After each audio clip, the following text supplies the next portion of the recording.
Across the vast expanse of the galaxy, humanity has always been seen as the weak link in the cosmic chain. Our bones break easily, our skin tears, our lifespans are laughably short compared to the ancient races that rule the stars. When the Galactic Council formed, humans were given a seat not out of respect but out of pity, like giving a participation trophy to the last-place finisher. But what the galaxy's elite failed to understand is that weakness can be the greatest teacher of all. While they relied on their natural advantages, the Chthari's impenetrable scales, the Vorthak's telepathic abilities, the Zentari's century-long lifespans, humans learned something far more valuable: how to turn every disadvantage into a weapon. Admiral Sarah Chen knows this better than anyone. Standing barely 5.5 feet tall, with graying hair and laugh lines around her eyes, she looks more like someone's grandmother than humanity's greatest military mind. The alien admirals tower over her in their gleaming armor and ceremonial robes, their condescending smiles barely hidden behind diplomatic courtesy. They see a fragile human woman approaching retirement age. They have no idea they're looking at the architect of 17 impossible victories, the strategist who turned humanity's weaknesses into the most feared military doctrine in known space. They're about to learn why humans don't just survive in a hostile universe, they thrive in it. The greatest war in galactic history is about to begin, and everyone thinks they know how it will end. After all, what can one small human woman do against the combined might of species that have conquered worlds for millennia? Everything is about to change. The galaxy is about to discover that sometimes the most dangerous predator is the one everyone underestimates. The emergency session of the Galactic Defense Council convened in the crystal spires of Nexus Prime, the neutral station that had served as the galaxy's diplomatic heart for over 3,000 years. Representatives from 47 species gathered in the vast amphitheater, their various forms creating a tapestry of evolution's creativity. Scaled reptilians sat beside crystalline beings of pure energy, while gaseous entities floated in specialized containment fields next to hulking rock-like creatures that communicated through seismic vibrations. Admiral Sarah Chen walked through the massive doors, her simple gray uniform a stark contrast to the elaborate ceremonial wear surrounding her. At 58 years old, she moved with the measured pace of someone who had learned that rushing rarely solved anything important. Her graying brown hair was pulled back in a practical bun, and her only ornamentation was a small pin on her collar, Earth's blue marble surrounded by silver stars. The conversations in the amphitheater died as she entered, not out of respect, but out of curiosity. Humans were still relatively new to the galactic community, having achieved faster-than-light travel only 2 centuries ago. Most species viewed them as enthusiastic children playing at being adults in a game far beyond their comprehension. Supreme Commander Vorthak Nulterix dominated the central podium, his 12-foot frame encased in biomechanical armor that pulsed with neural interfaces. The Vorthak had ruled the largest empire in known space for over 10,000 years, their telepathic abilities allowing them to coordinate military actions across dozens of star systems simultaneously. His 4 eyes fixed on Sarah with what she had learned to recognize as their version of mild amusement. Admiral Chen, his voice resonated through both audio speakers and direct neural transmission, causing several telepathically sensitive species to wince. How generous of the Terran Federation to send their most experienced, drew chuckles from several delegates. Sarah had heard variations of this joke for years. Humans aged so quickly that their military leaders were often considered ancient by the time they gained real experience, while other species could accumulate centuries of tactical knowledge in their prime. Taking her designated seat in the section reserved for what the Council diplomatically termed emerging civilizations. The chair had been designed for the average human frame, but compared to the towering seats around it, it looked like furniture from a child's playroom. Defense Minister Krathari Thulvos, whose species resembled massive armored beetles, activated the holographic display at the center of the amphitheater. The image showed a 3-dimensional map of the galaxy's outer rim, where a growing red stain indicated the advance of something the briefing document simply called the Devourers. "The situation has deteriorated beyond our worst projections," Thulvos began, his mandibles clicking in the rhythm that indicated extreme stress among his people. 7 star systems have gone completely dark in the past standard month. No communications, no ships escaping, no energy signatures of any kind. It's as if entire civilizations simply ceased to exist. The hologram zoomed in on the latest affected system. Orcs, home to the Melodary, a peaceful species known throughout the galaxy for their incredible artistic achievements. The system showed no signs of life, no orbital structures, no planetary infrastructure. Even the planets themselves looked somehow diminished, as if something fundamental had been stripped away. Our long-range sensors detected massive ships approaching the system, continued another delegate, this one representing the silicon-based Keth Collective. Vessels unlike anything in our databases. They appeared to be constructed from some form of dark matter composite, making them nearly impossible to track until they were practically on top of their targets.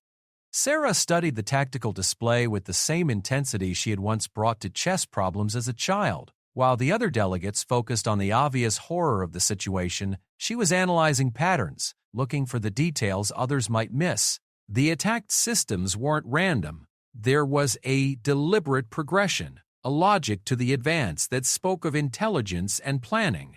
"What was the response time for our nearest patrol fleets?" she asked, her voice cutting through the general murmur of conversation. The amphitheater fell silent. Supreme Commander Naltarex turned his attention back to her, and she could feel the weight of his telepathic probe touching the edges of her mind. Humans had developed mental defenses against telepathic intrusion, but they were crude compared to natural psychic shields. She didn't resist the probe entirely. That would have been seen as hostile, but she guided it away from her deeper thoughts with techniques learned from decades of diplomatic encounters. "Admiral Chen," Naltarex said, and there was something different in his tone now. "Are you suggesting our response was inadequate?" "I'm suggesting that 7-star systems don't just disappear overnight without someone having a chance to send a distress signal. Unless the attackers understood our response protocols better than we'd like to admit." What Sarah had just suggested bordered on accusation.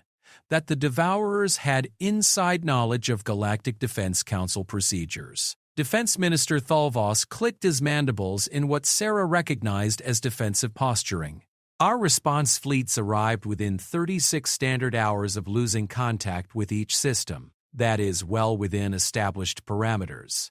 36 hours, Sarah repeated thoughtfully. And by then, there was nothing left to respond to. No debris fields, no energy signatures, no survivors in escape pods. It's almost as if they knew exactly how long they had to work. The implications hung in the air like a toxic cloud. If Sarah was right, it meant either there was a security breach within the Council itself, or the enemy possessed intelligence-gathering capabilities far beyond anything they had encountered before. Fleet Admiral Zentari Kushan floated forward in her mobility harness, the ancient being's crystalline form refracting the chamber's light into prismatic rainbows. The Zentari lived for millennia, and Kushan had personally commanded fleets for longer than human civilization had existed. "Admiral Chen." Her voice came through harmonic resonations in the crystal structure of the chamber. "While your observations are interesting, perhaps we should focus on military solutions rather than conspiracy theories.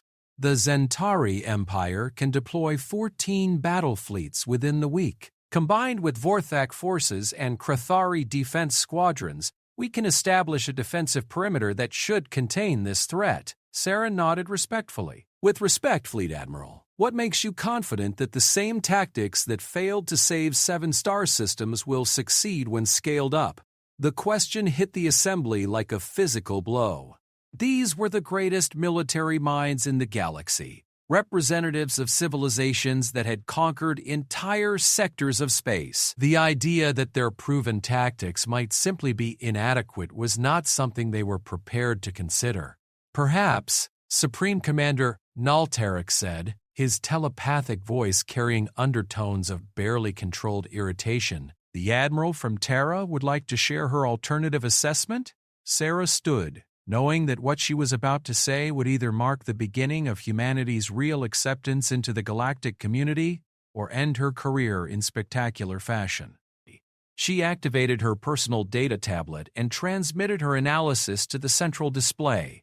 The hologram shifted to show her tactical breakdown of the attacked systems, lines of approach, timeline analyses, resource calculations, all overlaid on the galactic map in a web of interconnected data that most of the delegates had never seen assembled in quite this way. Every attack system was isolated by the destruction of hyperspace relay stations before the main assault began. She began, her voice steady and professional. The attackers didn't just destroy civilizations, they cut off their ability to call for help first. But more importantly, they did it with surgical precision. They knew exactly where our relay stations were, how long it would take our fastest ships to respond, and what defensive capabilities each system possessed. She manipulated the display to highlight patrol routes and response times. Each attack was perfectly calculated to occur during gaps in our patrol schedules. Either this is the most remarkable series of coincidences in galactic history, or we're facing an enemy that has been studying us for a very long time. Fleet Admiral Kushan's crystalline form flickered with what Sarah had learned indicated skepticism. Assuming your analysis is correct, Admiral Chen, what do you propose? We cannot simply assume our entire defense network is compromised. I propose we stop fighting the last war, Sarah replied. Every defensive plan I've heard today assumes the enemy will continue to behave exactly as they have. But what if they were just testing us? What if the real attack comes when we've committed all our forces to defending systems they never intended to assault? The idea sent ripples of unease through the assembly. Military doctrine across the galaxy was based on the principle of superior force applied at decisive points. It was a strategy that had worked for millennia, refined by civilizations with thousands of years of experience. The suggestion that this fundamental approach might be flawed challenged everything they believed about warfare. Supreme Commander Nalterix leaned forward, his biomechanical armor whirring as neural processors analyzed Sarah's data. Are you suggesting we abandon our defensive positions? I'm suggesting we think like humans for a moment, Sarah said, and the phrase caused actual alarm among several delegates. Thinking like humans was not generally considered a compliment in galactic military circles. We've never had the luxury of overwhelming force, she continued. We don't live long enough to accumulate centuries of tactical experience.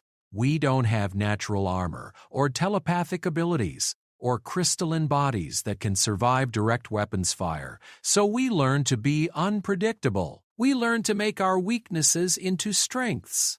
She manipulated the display again, showing human colony worlds scattered throughout the galaxy's outer reaches.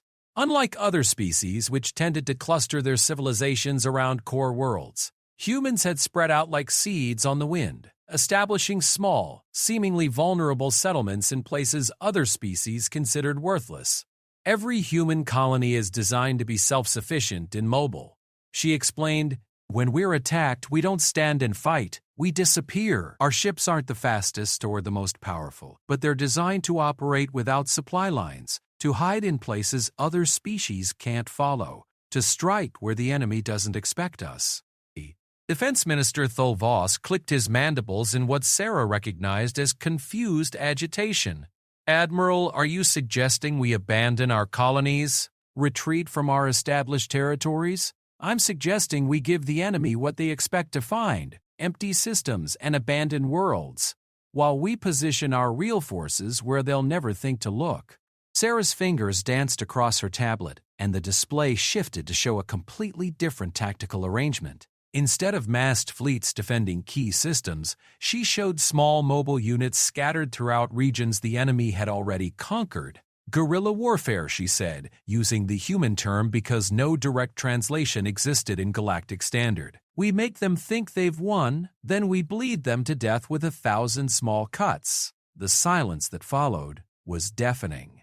Sarah had just suggested that the greatest military powers in the galaxy abandon their strongest positions and adopt tactics that went against every principle of conventional warfare. For civilizations that had built their reputations on the ability to deploy overwhelming force, the idea of hiding and striking from shadows was almost incomprehensible. Fleet Admiral Kwashan was the first to speak, her harmonic voice carrying harmonics of what humans might have called nervous laughter. Admiral Chen, with all due respect to human creativity, what you're describing isn't military strategy. It's the behavior of scavengers and pirates. Yes, Sarah agreed calmly. And scavengers and pirates are remarkably difficult to eliminate completely. They adapt, they survive, and eventually they take over territories that were once controlled by much more powerful forces. The comparison was not lost on the assembly. The implication that their mighty civilizations might learn something from criminal organizations was deeply offensive to species that had spent millennia building their reputations as guardians of galactic order. Supreme Commander Naltarix rose from his position, his 12-foot frame towering over the assembly. Neural interfaces flickered along his armor as he processed Sarah's proposal through tactical computers that had been refined over thousands of years of warfare. Admiral Chen, he said finally, your proposal is interesting. However, it requires a fundamental restructuring of our entire defensive philosophy. The political implications alone could destabilize the Council. With respect, Supreme Commander, Sarah replied, the Devourers have already destabilized the Council. 7-star systems are gone. Billions of beings are dead. Our conventional response has achieved nothing except proving to the enemy that our tactics are predictable. She gestured to the holographic display, where the red stain of destroyed systems continued to pulse like an infected wound. Every day we spend debating conventional responses is another day the Devourers use to study us, to prepare for their real assault. We can either adapt now, or we can perfect our defensive positions right up until the moment they destroy us. The truth of her words settled over the assembly like a heavy blanket. For all their pride and their military traditions, none of them could argue with the evidence. Their proven tactics had failed completely. 7 civilizations had been wiped from existence without even managing to damage their attackers. Defense Minister Thulvos spoke carefully, his mandibles clicking in the rhythm that indicated deep thought among the Krithari. Admiral Chen, assuming we were to consider such unconventional tactics, how would you propose to coordinate such a dispersed force? Our command structures are designed around centralized fleet operations. That's exactly why they won't work against an enemy that can predict our responses, Sarah replied. We need to build a command structure that can function without central coordination. Small units that can operate independently but work toward common goals. She had their attention now, she realized. Not their respect, that would take time and success, but their attention. They were desperate enough to listen to ideas that would have been dismissed outright under normal circumstances. The human colonial defense force has been using distributed command structures for decades, she continued. Our colonies are too scattered to rely on centralized control. Every ship captain, every settlement leader, every scout team is trained to make tactical decisions based on local conditions and overall strategic objectives. Fleet Admiral Kwashan's crystalline form flickered with what Sarah had learned indicated intense calculation. Such a system would require extraordinary trust in field commanders. Most species prefer more direct oversight of military operations. Most species have the luxury of time and overwhelming force, Sarah replied. We've never had either, so we learned to trust our people to make good decisions with incomplete information. It's not perfect, but it's kept humanity alive in situations where conventional tactics would have gotten us all killed. The debate continued for hours, with delegates raising objections, proposing modifications, and generally expressing the kind of skepticism that Sarah had expected. But underneath the diplomatic language and military formality, she could sense a growing recognition that business as usual might not be sufficient to meet this threat. As the session wound toward its conclusion, Supreme Commander Naltarix made what everyone understood to be a provisional decision. Admiral Chen, the Council will take your proposals under advisement. In the meantime, I believe it would be educational for you to have access to our complete tactical databases regarding the Devourer threat. It was a significant gesture, Access to complete tactical databases was normally restricted to the highest levels of the galactic military hierarchy. The fact that they were willing to share that information with a human officer indicated just how desperate the situation had become. "I appreciate the confidence, Supreme Commander," Sarah replied. "I'll need access to real-time intelligence updates as well. If we're going to implement unconventional tactics, we need to understand exactly what we're dealing with." As the delegates began to file out of the amphitheater, Sarah remained in her seat, studying the holographic display that still showed the growing red stain of the Devourer advance. She was thinking about patterns again, about the psychology of an enemy that could completely eliminate star systems without leaving a trace. She was also thinking about the conversation she would need to have with Earth Command, explaining why she had just committed humanity to a military strategy that would either revolutionize galactic warfare or get them all killed in the attempt. Either way, the galaxy was about to learn that sometimes the most dangerous enemy isn't the one with the biggest weapons or the most advanced technology. Sometimes it's the one that everyone underestimates right up until the moment they strike back. The tactical briefing room aboard the Galactic Defense Station hummed with the quiet efficiency of advanced technology. Sarah Chen sat at a curved table surrounded by holographic displays that painted the air around her with streams of data from across the galaxy. For the past 72 hours, she had been absorbing intelligence reports, fleet movements, and reconnaissance data with the methodical intensity of someone who understood that lives hung in the balance of every decision. The complete picture of the Devourer threat was far worse than what had been presented to the full council. 8 more systems had gone dark since the emergency session, including 2 that had been considered absolutely secure due to their deep space defensive platforms. The pattern was becoming clearer and more terrifying with each new report. Colonel Martinez, her aide and one of the few humans with clearance for this level of intelligence, looked up from his data tablet with the expression of someone who had seen too much bad news in too short a time. "Admiral, the latest reconnaissance report from the Vorthak Deep Scouts just came in. You're going to want to see this." The central hologram shifted to display long-range sensor data from the edge of Devourer territory. Sarah leaned forward, her experienced eye immediately picking out details that would have been meaningless to a civilian observer. The ships detected by the scouts were massive, easily dwarfing the largest vessels in any galactic fleet. But it wasn't their size that made her stomach clench with recognition. "They're not attacking randomly," she said quietly, more to herself than to Martinez. "Look at the formation patterns. This isn't conquest for resources or territory. This is systematic elimination." The Devourer fleet movements showed a precision that spoke of long-term planning and perfect intelligence. They weren't just destroying civilizations. They were erasing them so completely that no trace remained. Ships, orbital platforms, planetary infrastructure, even the electromagnetic signatures of technological civilization, all of it simply vanished. "Ma'am," Martinez said carefully, "there's something else."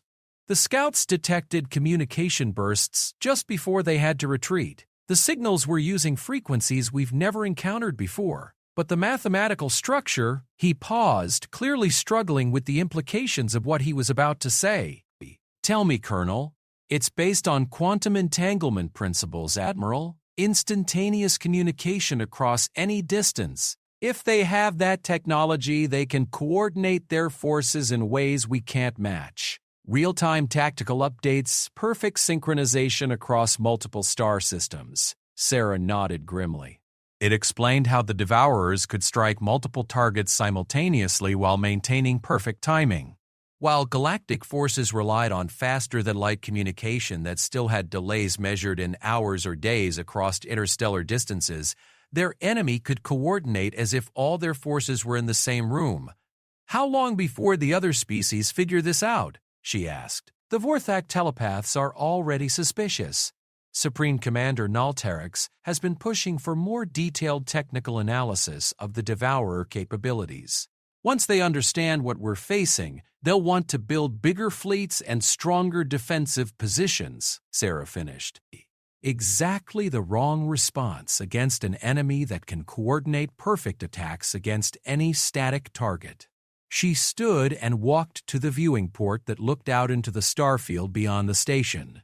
Somewhere in that vast darkness, an enemy was approaching with capabilities that made every conventional military doctrine obsolete. The galaxy's greatest military minds were preparing to fight a war, using strategies that had been outdated the moment the Devourers appeared. Colonel, I need you to establish a secure communication link with Earth Command. Priority Alpha encryption. I need to speak with Admiral Reeves personally.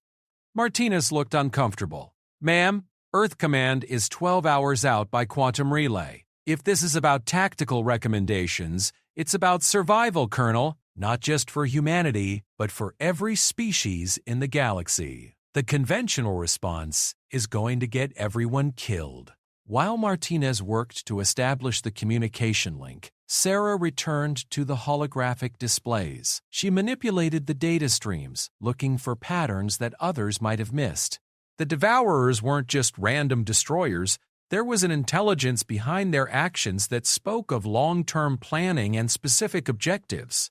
The destroyed systems formed a rough arc across the galaxy's outer rim, but they weren't the richest or most strategically valuable targets. In fact, many of them were relatively minor colonies or trading posts. It was as if the Devourers were testing defenses, probing for weaknesses, learning how galactic forces responded to different types of threats. Admiral, Martinez called out, I have Admiral Reeves on secure quantum link. The hologram shifted to show the face of Admiral James Reeves, the grizzled commander of Earth's Colonial Defense Force. Even across the vast distance, Sarah could see the stress lines around his eyes that spoke of sleepless nights and impossible decisions. Sarah, his voice carried the slight distortion of quantum relay transmission. I've been following the situation reports. How bad is it really? Worse than the official briefings suggest, Jim. We're facing an enemy with technological capabilities that make our current defensive doctrine useless. They have instantaneous communication, perfect intelligence on our force deployments, and the ability to completely eliminate star systems without leaving any evidence of how they do it. Admiral Reeves was quiet for a moment, and Sarah could see him processing the implications. The two of them had served together during the Centauri border conflicts, where human forces had faced overwhelming odds against better-equipped enemies. They had learned to trust each other's judgment in situations where conventional wisdom offered no solutions. What's your assessment of galactic response capabilities? He asked finally. They're going to try to fight this, like every other war they've ever won. Massive fleets, concentrated firepower, defensive positions around key systems. Against an enemy with perfect intelligence and instantaneous coordination, it's going to be a massacre. And your recommendation? Sarah took a deep breath. What she was about to propose would commit humanity to a course of action that could either save the galaxy or destroy human credibility in galactic politics forever. We implement Shadow Protocol, full dispersal of human forces, abandonment of fixed positions, transition to guerrilla warfare tactics, and we do it whether the Council approves or not. The silence stretched across the quantum link. Shadow Protocol was humanity's most classified military contingency, a strategy developed for fighting enemies with overwhelming technological advantages. It had never been tested on a galactic scale, and its implementation would require abandoning every military alliance and mutual defense treaty humanity had negotiated since joining the galactic community. Sarah, Admiral Reeves said carefully, if we go independent on this, we'll be on our own. No galactic fleet support, no shared intelligence, no backup if things go wrong. Jim, things have already gone wrong. 7. Now 8 star systems have been completely eliminated. Billions of beings are dead. The conventional response has achieved exactly nothing except proving to the enemy that our tactics are predictable. She manipulated the holographic display to show him her tactical analysis. Look at these patterns. The Devourers aren't just attacking, they're studying us. Which Every defensive response we make teaches them something new about our capabilities. We're giving them a complete education in galactic military doctrine, and they're using that knowledge to plan their real assault. Admiral Reeves studied the data with the practiced eye of someone who had spent 40 years making life-and-death decisions with incomplete information. What makes you think guerrilla tactics will be any more effective? Because they can't study tactics that don't exist yet. Sarah replied, "Human doctrine is different from galactic standard precisely because we've never had the luxury of overwhelming force.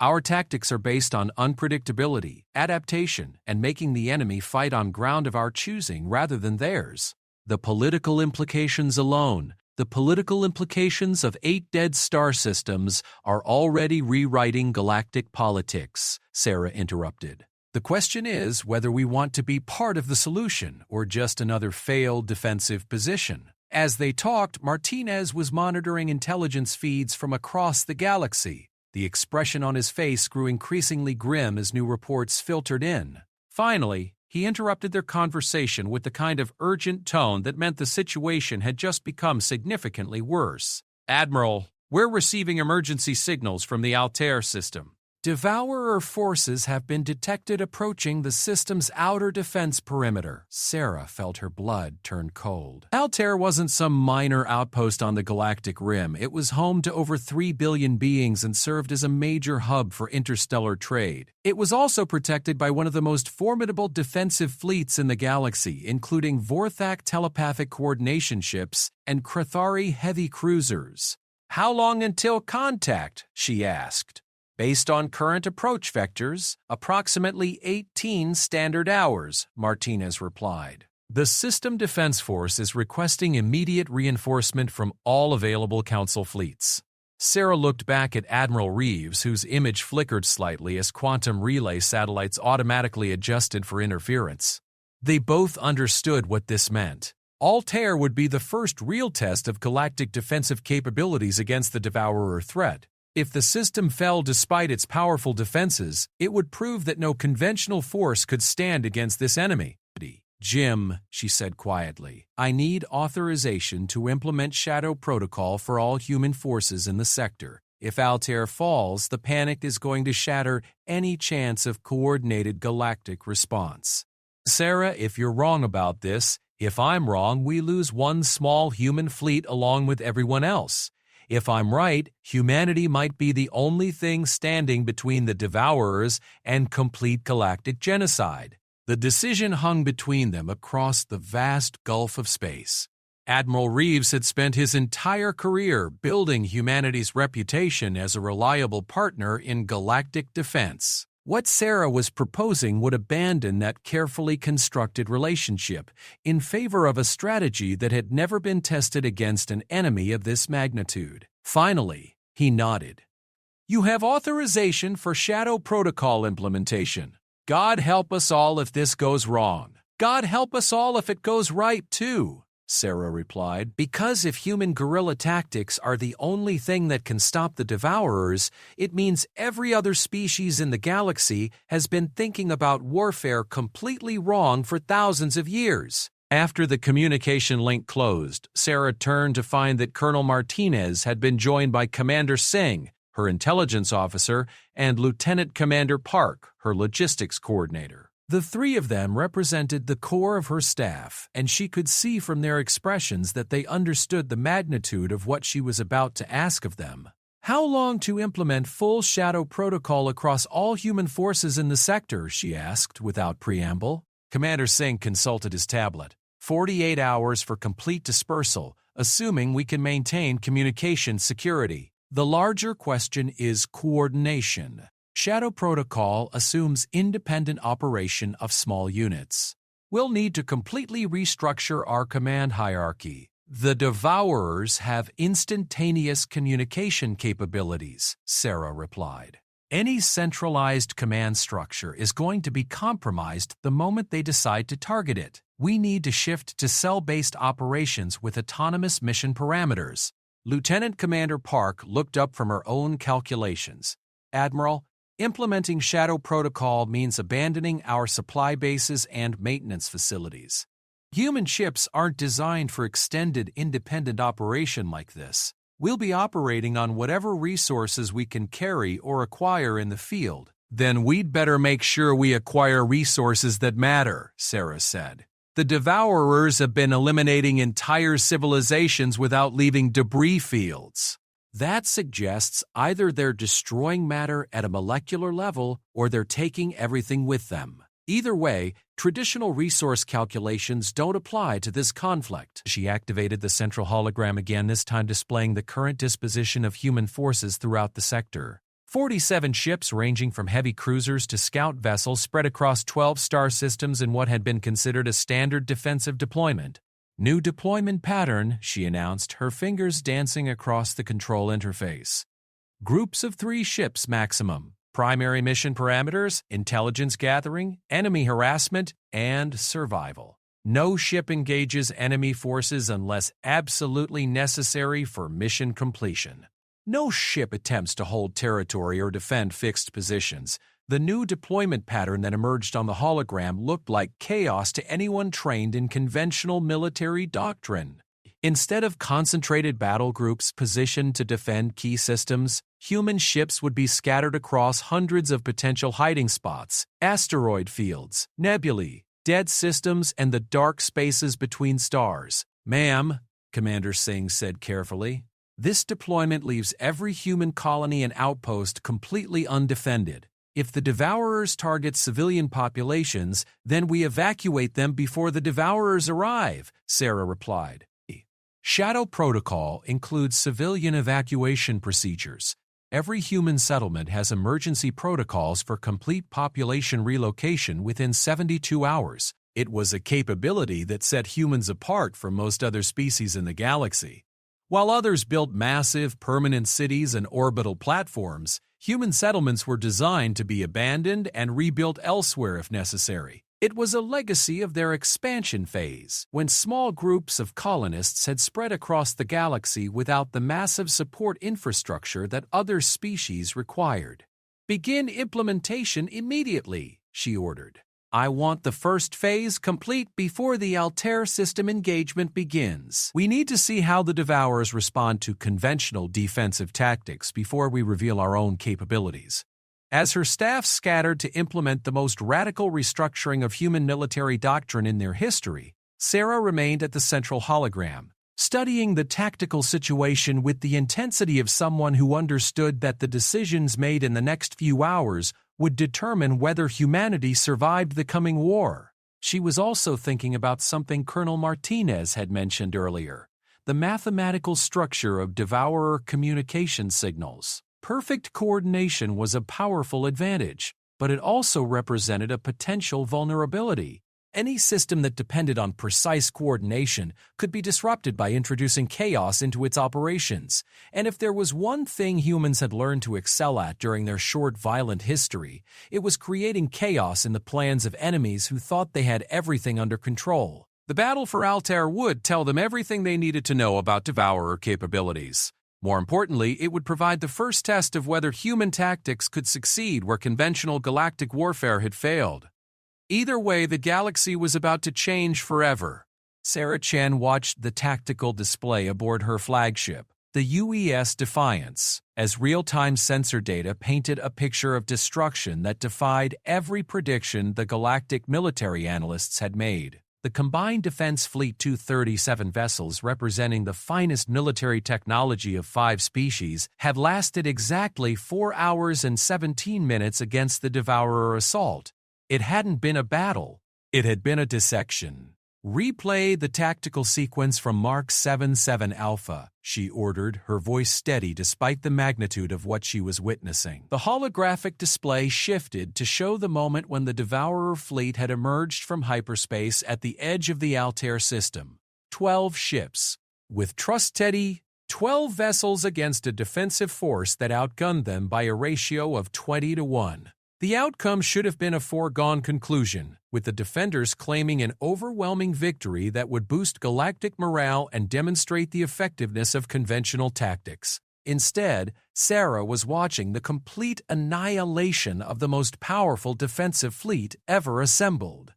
"How are they doing it?" Colonel Martinez asked from his position at the sensor station. He had been monitoring the battle from their concealed position in the Kepler Nebula, 3 light-years away from the actual engagement zone. The energy signatures don't match anything in our databases. Sarah manipulated the display controls, isolating specific moments in the battle sequence. The Devourer ships moved with a fluid precision that spoke of perfect coordination, but their weapons defied every principle of known physics. Instead of energy beams or kinetic projectiles, they seemed to project fields of absolute dissolution, areas where matter simply ceased to exist. "Weapons analysis, Commander Singh," she called out. Her intelligence officer looked up from his console with the expression of someone who had been staring at impossible data for hours. "Admiral, the energy readings don't make sense. The Devourers aren't using conventional weapons at all. They're projecting what appears to be controlled entropy fields, essentially reversing the fundamental forces that hold matter together." "That's impossible," Lieutenant Commander Park objected from her engineering station. "The energy requirements alone would exceed the output of a star. No ship could generate that kind of power." "Unless they're not generating it," Sarah said quietly, a terrible understanding beginning to form in her mind. "Unless they're channeling it from somewhere else." She called up the sensor readings from the moment of first contact, focusing on the background energy signatures rather than the obvious ship-to-ship combat. There, a pattern so subtle that it had been overlooked in the chaos of battle analysis. The Devourer ships weren't just coordinated in their tactical movements. They were connected by energy streams so fine that they registered as little more than sensor noise. "They're a collective intelligence," she announced, the implications sending a chill through the bridge crew. Not 12 ships working together, but 12 components of a single entity. That's how they can coordinate so perfectly, and it's how they can channel enough power to project entropy fields. The tactical display continued to show the systematic destruction of the Altair defense fleet. Vorthak telepathic coordination, which had dominated galactic warfare for millennia, proved useless against an enemy that could process tactical information faster than organic minds could think. Krathari armor, legendary for its ability to absorb massive amounts of damage, simply dissolved when touched by Devourer weapons. Zentari energy shields, perfected over thousands of years of technological development, offered no protection against forces that operated outside conventional physics. "Ma'am," Commander Singh called out urgently, "we're detecting new energy signatures from the Devourer fleet. They're doing something to the planets." The display shifted to show the Altair system's inhabited worlds.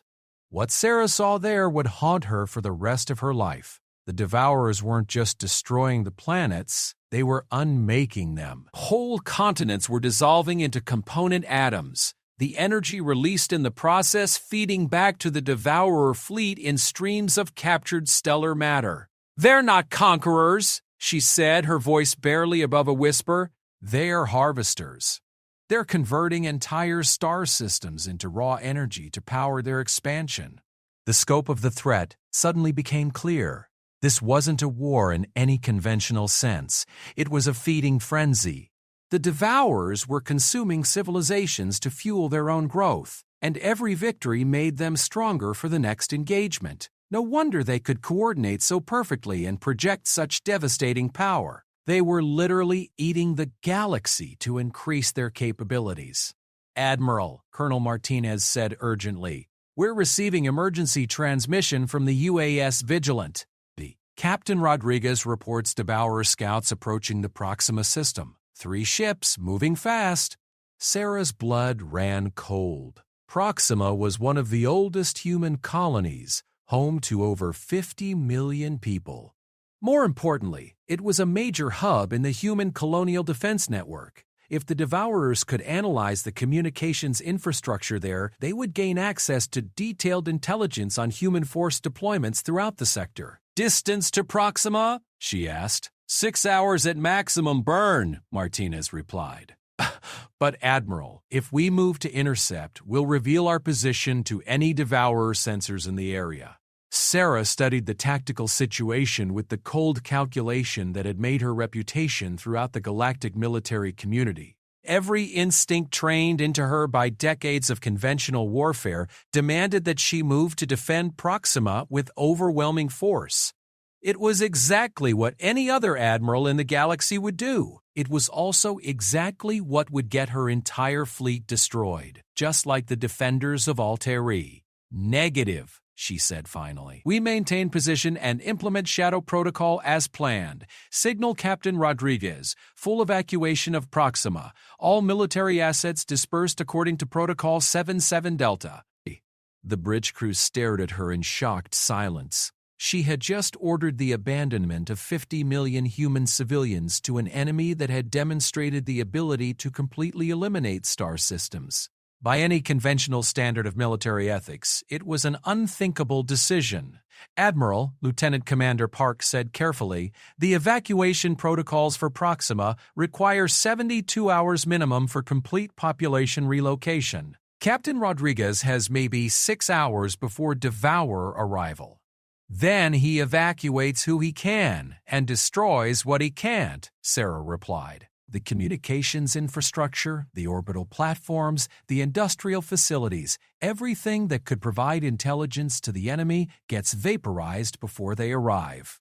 She activated the fleet-wide communication system, knowing that what she was about to say would be transmitted to every human ship in the sector. More importantly, it would establish the tactical doctrine that would guide humanity's response to the Devourer threat. All vessels, this is Admiral Chen. As of this moment, we are implementing full Shadow Protocol across all human forces. There will be no fixed positions, no predictable patrol routes, and no conventional engagements with enemy forces. Our mission is survival, intelligence gathering, and harassment of enemy operations. She paused, knowing that the next words would define humanity's role in the war that was about to engulf the galaxy. The conventional response to the Devourer threat has failed completely. Every major fleet that has engaged them using standard tactics has been annihilated. We will not repeat their mistakes. The communication system carried her words across the vast distances between scattered human ships, each one hiding in the dark spaces where conventional sensors couldn't track them. They were alone now, cut off from the galactic community by their own choice, committed to a form of warfare that violated every treaty and alliance humanity had signed since joining the galactic community. New mission parameters, she continued. Priority 1. Evacuate human civilian populations from any system where Devourer approach is detected. Priority 2. Gather intelligence on enemy capabilities and tactical patterns. Priority 3. Identify and exploit enemy vulnerabilities through asymmetric warfare tactics. She closed the communication link and turned back to the tactical display, where the systematic destruction of the Altair system continued with mechanical precision. The Devourers had moved beyond simple conquest. They were literally disassembling star systems for raw materials, leaving nothing behind but empty space where entire civilizations had once thrived. Commander Singh, she called out, I want continuous analysis of Devourer tactical patterns. They may be a collective intelligence, but they're still following predictable algorithms. Find the patterns in their behavior, how they choose targets, how they coordinate attacks, how they process and distribute energy. Ma'am, Singh replied, if they're truly a collective intelligence, won't they adapt to counter our analysis the moment they become aware of it? Only if they know we're analyzing them, Sarah said with a smile that contained no humor whatsoever. The advantage of guerrilla warfare is that the enemy never knows when or where you're watching them. They can adapt to threats they can detect, but they can't adapt to intelligence gathering they don't know is happening. Over the next several hours, reports filtered in from across the sector as human forces implemented the most radical military reorganization in galactic history. Captain Rodriguez managed to evacuate 37 million civilians from Proxima before destroying the system's infrastructure and withdrawing his forces to pre-positioned hiding spots in nearby dead systems. Similar operations were conducted at 14 other human colonies, with evacuation success rates ranging from complete population relocation to desperate last-minute rescues of essential personnel. The Devourers arrived at each abandoned system to find empty worlds and destroyed infrastructure. No resistance, no intelligence to gather, no energy to harvest from living populations. For the first time since their campaign began, they encountered an enemy that refused to fight on their terms. Interesting development, Commander Singh reported, as he monitored enemy communications intercepts. The Devourer Collective is exhibiting what appears to be confusion. They're spending significantly more time at each abandoned human system, apparently attempting to understand why their standard harvesting protocols are yielding minimal energy returns. Sarah nodded, feeling the first stirring of hope she had experienced since the crisis began. They're problem solvers, but they're used to problems with conventional solutions. Empty systems don't fit their operational parameters. Admiral, Lieutenant Commander Park added, we're detecting increased communication traffic between Devourer units. The collective is apparently devoting processing power to analyzing human evacuation patterns. Perfect, Sarah said.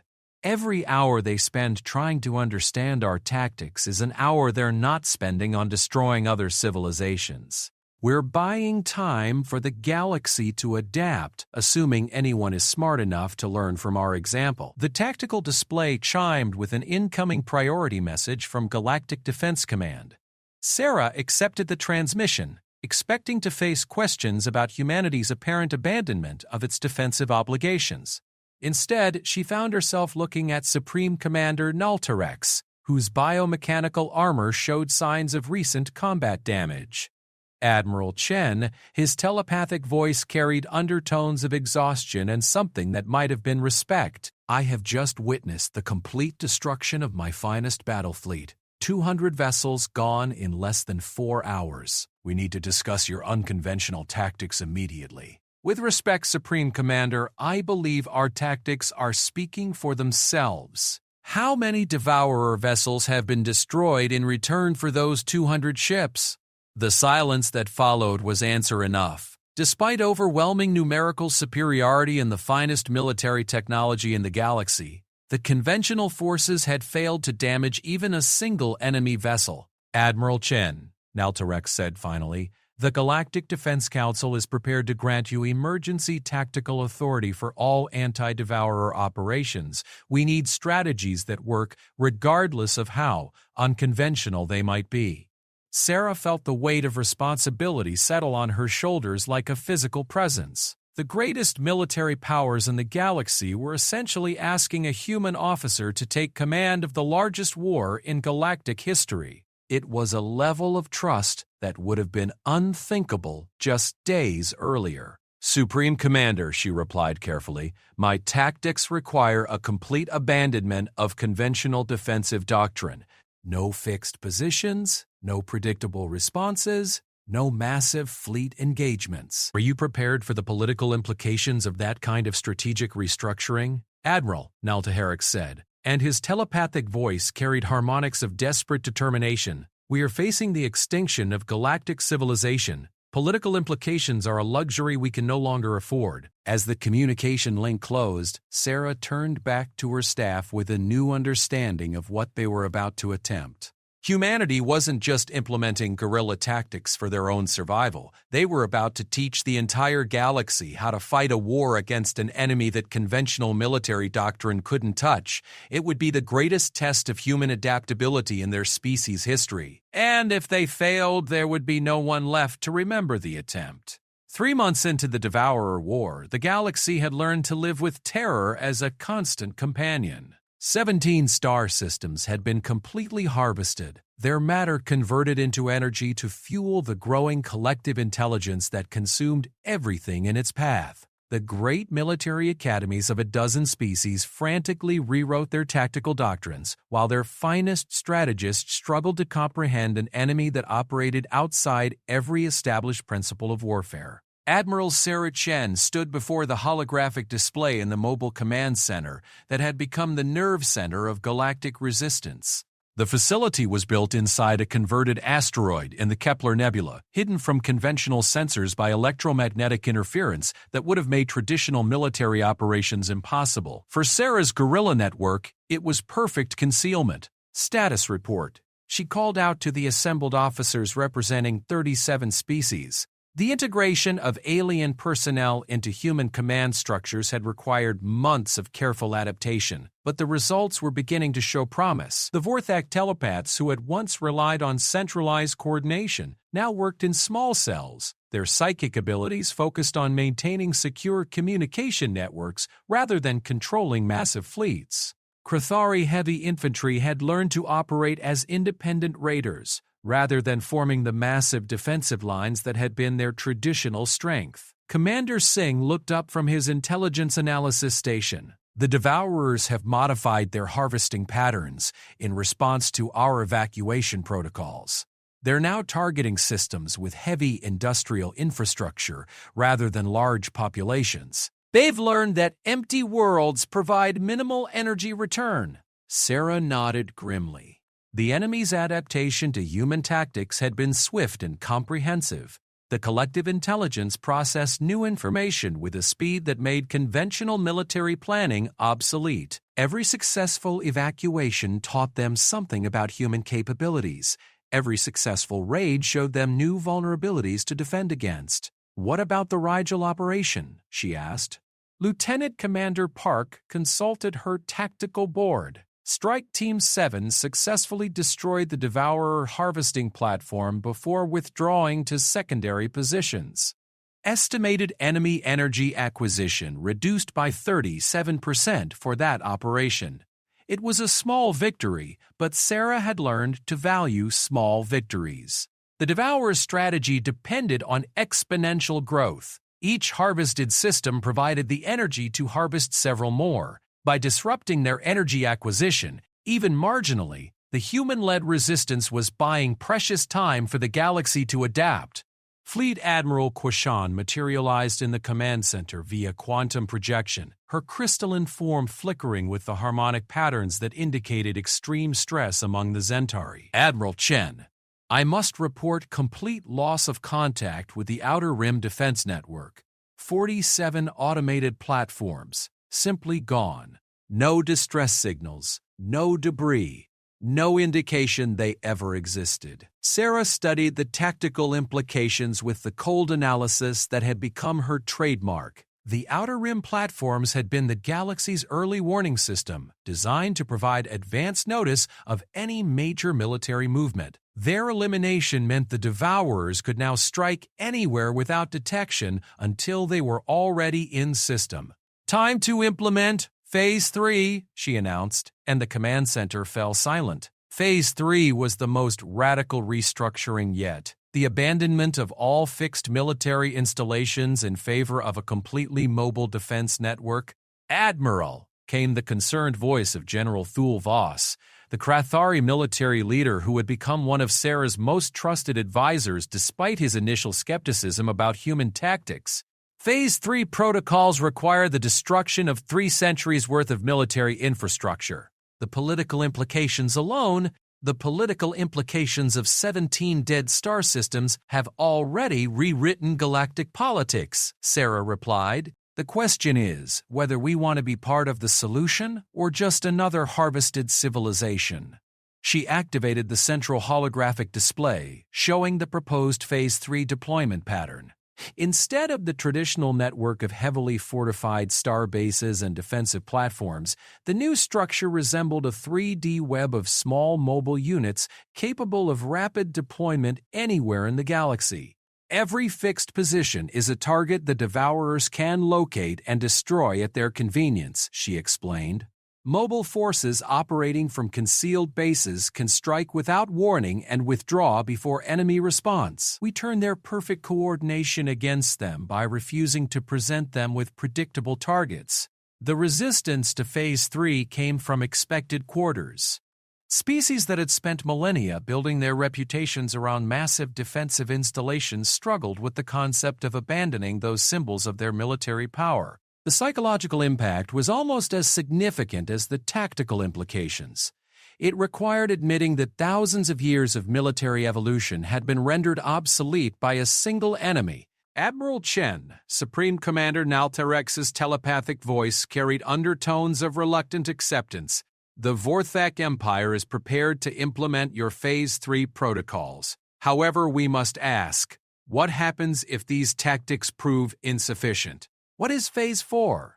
Sarah was quiet for a long moment, considering her answer carefully. Phase 4 existed in the deepest levels of human military planning, classified so highly that only a handful of officers across all of Earth's colonies knew of its existence. It represented the final evolution of guerrilla warfare tactics so extreme that they violated every principle of civilized conflict. Phase 4, she said finally, is extinction-level asymmetric warfare. We don't implement Phase 4 unless we've lost everything else, and survival is the only objective remaining. The implications hung in the air like a toxic cloud. Sarah had just suggested that humanity had developed military tactics so extreme that they were considered last resort options, even against an enemy that was literally consuming galactic civilization. The assembled officers exchanged glances that spoke of a new understanding of exactly how dangerous their human allies could be when pushed to desperation. Over the following weeks, Phase 3 implementation proceeded with the methodical efficiency that had characterized human military operations since the crisis began. Ancient star bases that had protected trade routes for centuries were evacuated and destroyed by their own defenders. Massive defensive platforms that had required decades to construct were demolished in hours, their valuable materials salvaged for use in mobile operations. The psychological impact was devastating.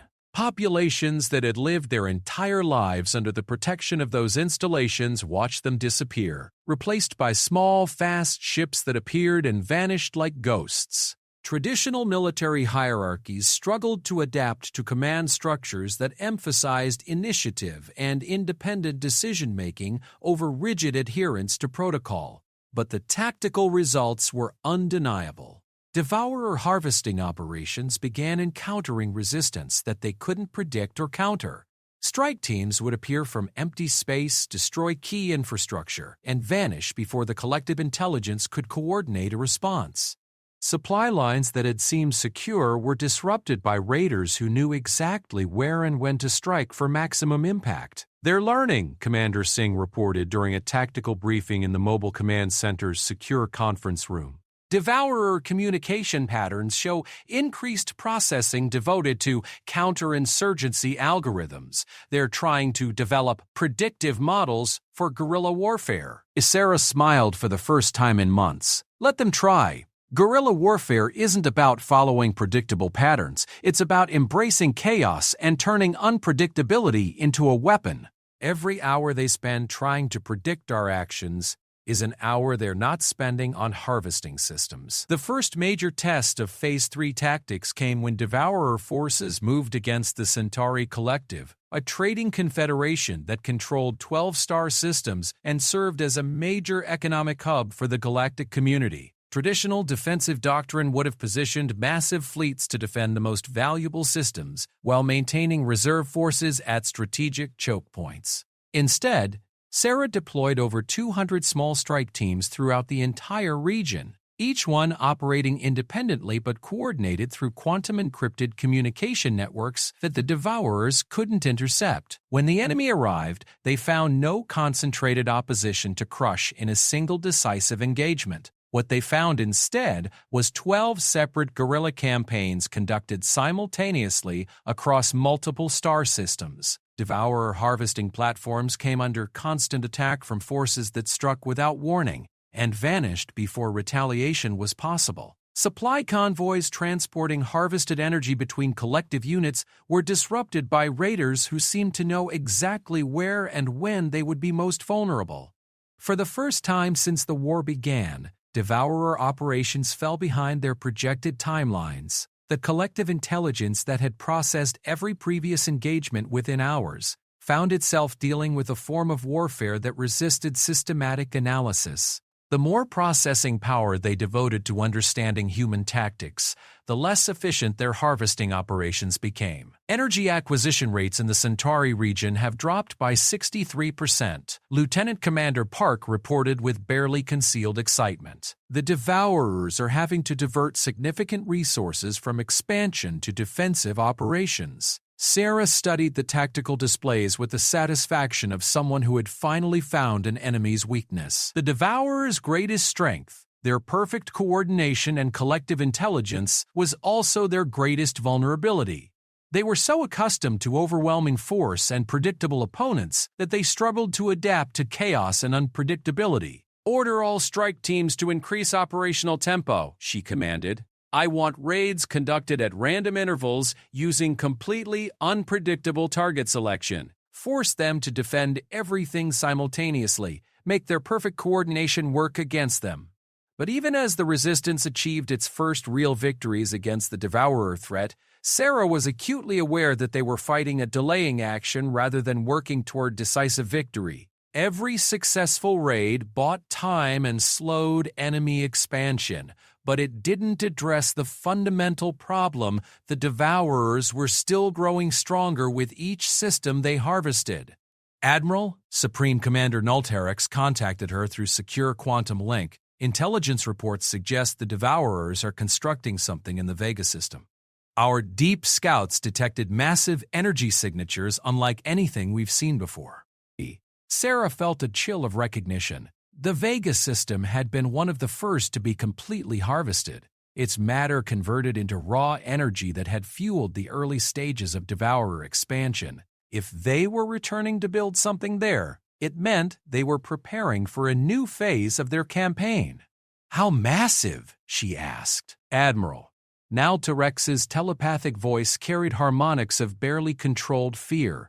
"The energy readings suggest they're constructing something with the mass of a small moon. Whatever they're building, it's going to change the nature of this conflict entirely." Sarah closed her eyes and considered the implications. The Devourers had been testing galactic defenses, learning from every engagement, adapting their tactics to counter every strategy thrown against them. Now they were building something with the accumulated energy from 17 harvested star systems. It was time to consider whether Phase 4 might be humanity's only option for long-term survival.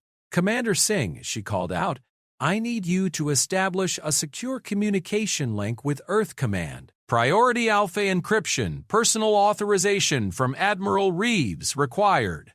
"Ma'am," Singh replied carefully. "Are we implementing Phase 4 protocols?" "We're preparing to implement them," Sarah corrected. "Because whatever the Devourers are building in the Vega system, I don't think guerrilla tactics alone are going to be enough to stop it." The command center fell silent as the implications of her words sank in. Phase 4 represented the darkest aspect of human military thinking. Tactics so extreme that they had never been tested, strategies so dangerous that their implementation might save galactic civilization or destroy it entirely. Either way, the galaxy was about to learn that when humans were pushed to the edge of extinction, they became something that even the Devourers hadn't planned for. The structure in the Vega system defied every principle of known engineering. Sarah Chen stared at the long-range reconnaissance images with the growing certainty that humanity's guerrilla tactics, successful as they had been, were about to become inadequate against a threat that transcended conventional warfare. The Devourers had constructed what could only be described as a star forge, a massive artificial structure that surrounded the Vega star itself, siphoning stellar energy directly and converting it into something that registered on sensors as controlled dark matter. The implications were staggering. Instead of harvesting civilizations to fuel their expansion, the enemy was now harvesting stars themselves. "Energy output analysis complete," Commander Singh reported from his station in the Hidden Command Center. "Admiral, the readings are beyond our measurement capabilities. If our calculations are correct, that structure is processing more energy per second than our entire civilization uses in a year." Era nodded grimly. The Devourers had moved beyond the level of threat that any conventional response could address. With a Starforge operational, they could construct fleets that would dwarf anything the galaxy had ever seen, powered by the fundamental forces of stellar formation itself. "Time to completion?" "Unknown, ma'am. But based on current construction rates and energy accumulation patterns, we estimate they'll have enough processed dark matter to begin whatever they're planning within 72 hours.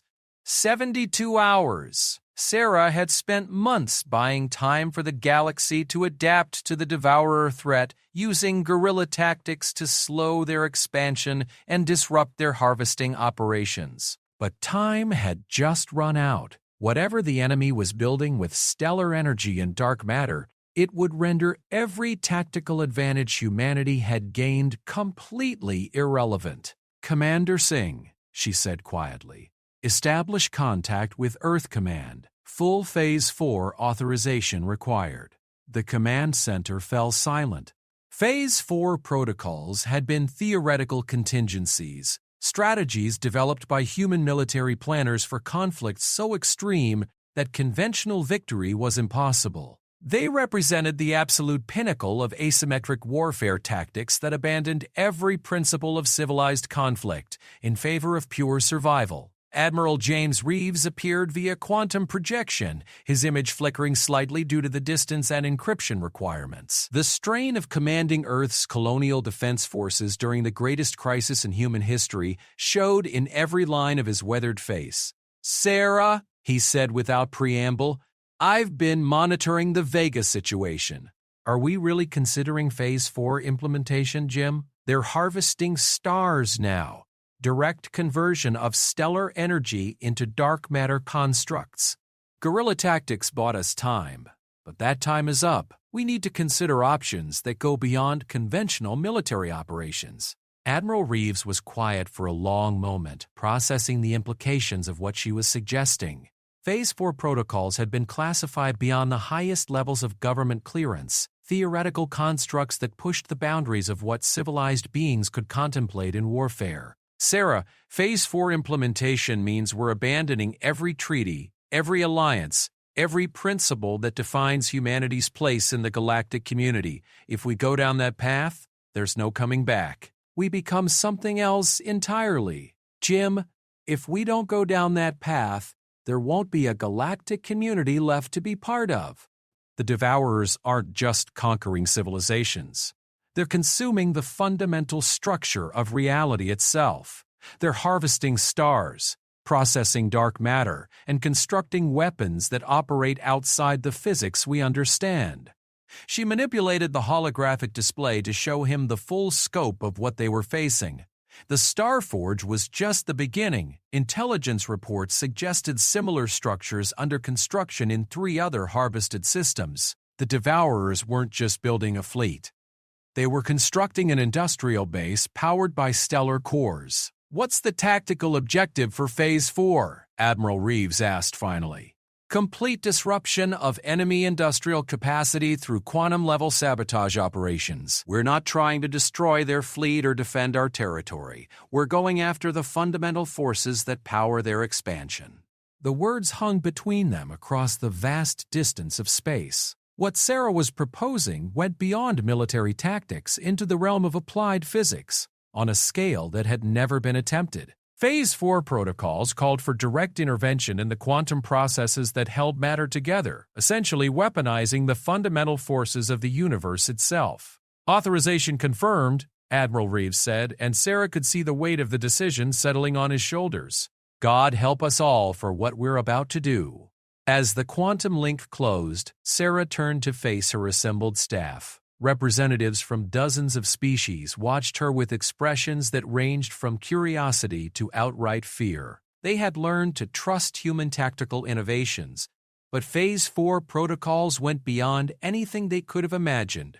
"Lieutenant Commander Park," Sarah called out, "begin implementation of Project Prometheus. All available human vessels to begin conversion to quantum destabilization configurations." Park looked up from her engineering console with the expression of someone who had hoped never to hear those words. "Ma'am, Prometheus protocols require the sacrifice of our entire fleet. Every ship, every crew, everything we've built over the past 6 months. Everything we've built over the past 6 months won't matter if the Devourers complete their Starforge network. We have 72 hours to demonstrate that there are some forces in the universe that even a collective intelligence can't control. Project Prometheus was humanity's ultimate expression of asymmetric warfare. the conversion of ordinary starships into quantum destabilization devices capable of disrupting the fundamental forces that held matter together. It was a weapon that could only be used once, because its deployment required the complete destruction of the vessel carrying it. Supreme Commander Nultarex, Sarah called out through the quantum communication network, I need you to coordinate a complete evacuation of all galactic forces from the Vega system. What we're about to attempt will have effects that extend far beyond conventional weapons ranges. Admiral Chen, came the telepathic reply, and she could detect harmonics of genuine fear in the Vorthak commander's mental voice. Are you implementing some form of stellar-level weaponry? We're implementing something that makes stellar-level weaponry look like a child's toy, Sarah replied. The Devourers think they understand the limits of what we're capable of. They're about to learn that when humans are pushed to the edge of extinction, we stop playing by the rules entirely. Over the next 48 hours, the most radical military transformation in galactic history took place in hidden bases throughout the nebula regions. Human ships that had been conducting guerrilla operations for months were recalled and retrofitted with technology that pushed the boundaries of known science. Quantum field generators, dark matter manipulators, and devices that could alter the fundamental constants of physics on a local scale. The crews who volunteered for Prometheus missions understood that they were signing up for certain death. The quantum destabilization fields required to disrupt Devourer technology would tear apart any conventional matter within their effect radius, including the ships that generated them. It was a weapon that could only be delivered by soldiers willing to sacrifice everything for a single strike. Final volunteer count? Sarah asked as the operation deadline approached. 47 ships, Admiral, Colonel Martinez reported with quiet pride. Full crew complements on each vessel. Over 18,000 volunteers. Sarah felt the weight of command settle on her shoulders like a physical presence. 18,000 human beings had volunteered to die in an attempt to save galactic civilization from an enemy that operated outside the boundaries of conventional physics. It was either the greatest act of heroism in human history or the most spectacular failure ever attempted. Admiral, Commander Singh called out urgently. We're detecting massive energy fluctuations from the Vega system. The Starforge is beginning its final phase operations. The tactical display shifted to show real-time sensor data from the Devourer construction site. The artificial structures surrounding Vega had begun to pulse with energies that registered beyond the upper limits of their measurement equipment. Dark matter streams flowed between massive construction nodes, assembling something that defied every principle of known engineering. What are they building? Sarah asked, though she suspected the answer would be beyond human comprehension. Analysis suggests a vessel with the mass of a small planet, Singh replied, his voice barely steady. Admiral, the energy signatures indicate it's powered by direct stellar conversion. They're building a ship that uses an entire star as its engine. Sarah closed her eyes and made the decision that would either save galactic civilization or doom it to complete destruction. All Prometheus vessels begin final approach to target coordinates. Execute on my command. The 47 ships of the Prometheus fleet moved through space with the silent determination of soldiers who had already accepted their fate. Each vessel carried quantum destabilization equipment that had been theoretically possible but never practically implemented. They were about to test whether human understanding of physics was sufficient to disrupt technologies that operated outside known scientific principles. Target acquisition confirmed, came the voice of Captain Rodriguez, leading the first wave of Prometheus vessels.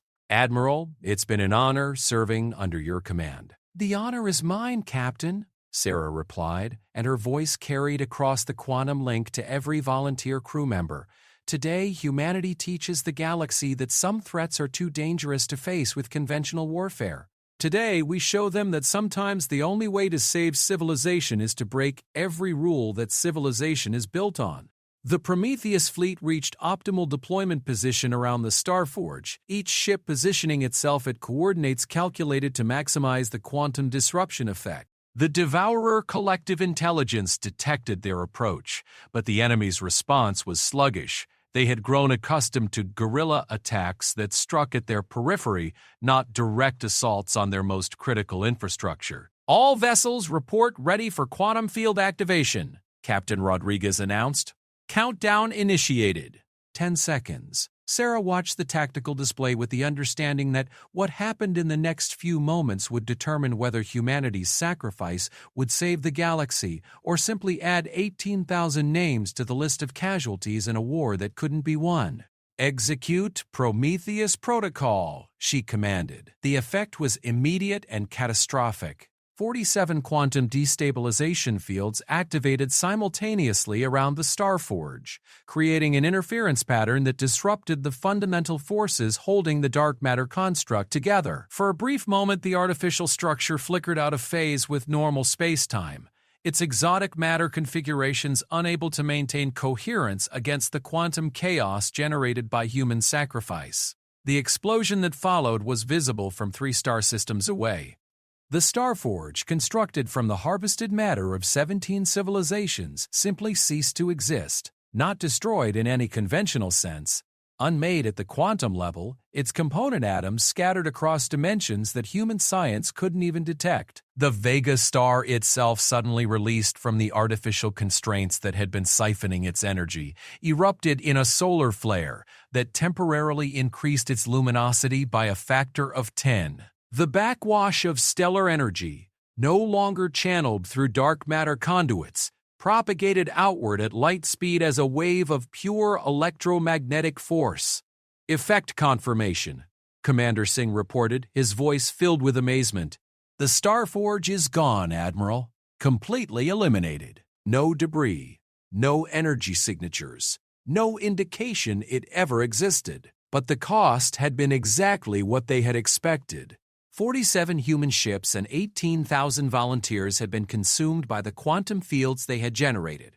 They had struck a blow against the Devourers that would resonate throughout the collective intelligence, proving that even stellar-level constructs could be destroyed by enemies willing to pay any price for victory. Admiral, came an urgent transmission from Fleet Admiral Quashan.